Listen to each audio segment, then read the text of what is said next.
I used to drive nights for extra cash. Quiet roads, soft music, nothing ever happened. Until one night, when something decided to ride along.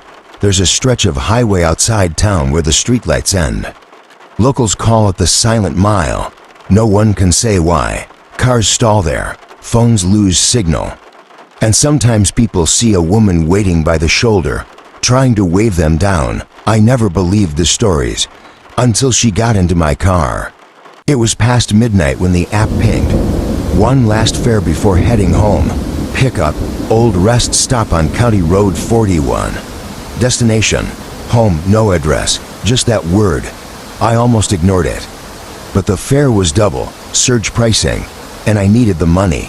The lot was deserted when I pulled in. The only light came from a flickering sign and a vending machine buzzing with flies.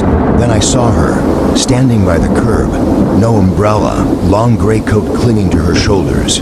She stepped forward as my headlights caught her face. She looked tired, like she hadn't slept in years. I rolled down the window. You called a ride. She nodded once and got in the back seat without a word. The air inside the car turned cold. I turned down the AC, but it didn't help. Where to? I asked. She said quietly, just drive straight. I'll tell you when to turn. Something in her voice made me glance at her reflection in the mirror. Her lips moved like she was talking to herself, but no sound came out. Music, faint low hum, heartbeat undertone. We drove for miles through nothing but trees and fog.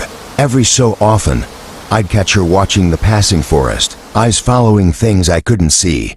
I tried making small talk, anything to break the silence. You live around here? She didn't answer. Then, after a long pause, she said softly, I used to. The GPS stopped working somewhere past the 3rd mile marker. The map froze, then blinked out. I asked if she knew another route. She said, left at the church.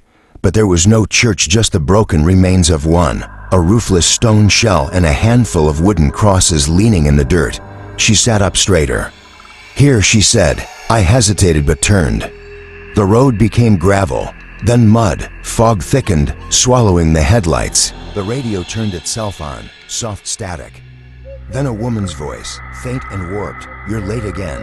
I switched it off. The static kept playing. The woman in the back seat leaned forward. It's okay, she whispered.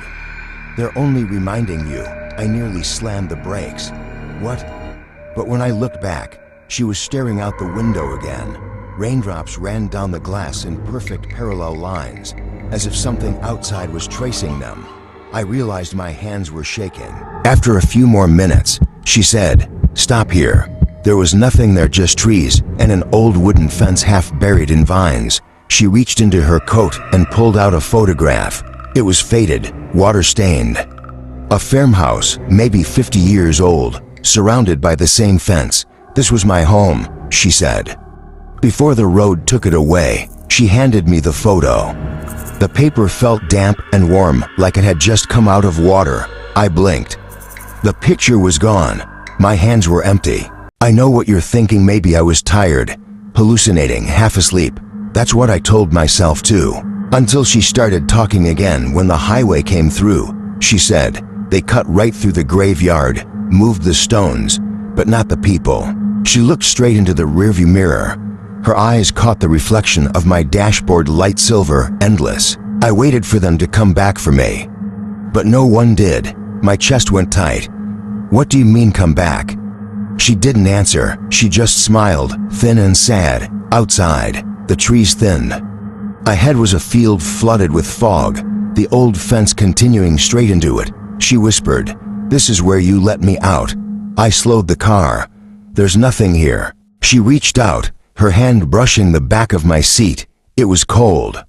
Not winter cold, like touching stone that had been underwater too long. Thank you for taking me home, she said. I blinked once. When I looked again, the back seat was empty. Only rainwater on the upholstery. The car lights flickered, then died completely. For a full minute, I sat there in silence, the engine refusing to start, feeling like someone else was still breathing just behind me. When the engine finally came alive, the radio blasted without warning, the same static. The same faint woman's voice repeating one phrase, "You're late again. You're late again." I turned it off, drove back toward the main highway, and within minutes the fog lifted, the GPS came back. The world felt normal. Except for one thing on the screen, where the destination address should have been. It said, "Passenger dropped off, Cemetery Road." I got home at 3:12 a.m. When I checked my ride history. The trip wasn't there. It was as if I'd never picked her up. The next morning, I looked up the area. County Road 41 used to have a small farming town near Mile 7 washed away by floods in the 1960s.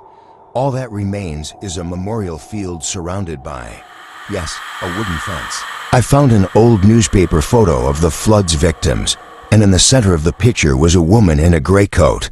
Her name was listed beneath it, Abigail Morton, the same name from my passenger list. I stopped driving after that night, but sometimes, around midnight, my phone still buzzes with a notification, a ride request from A. Morton.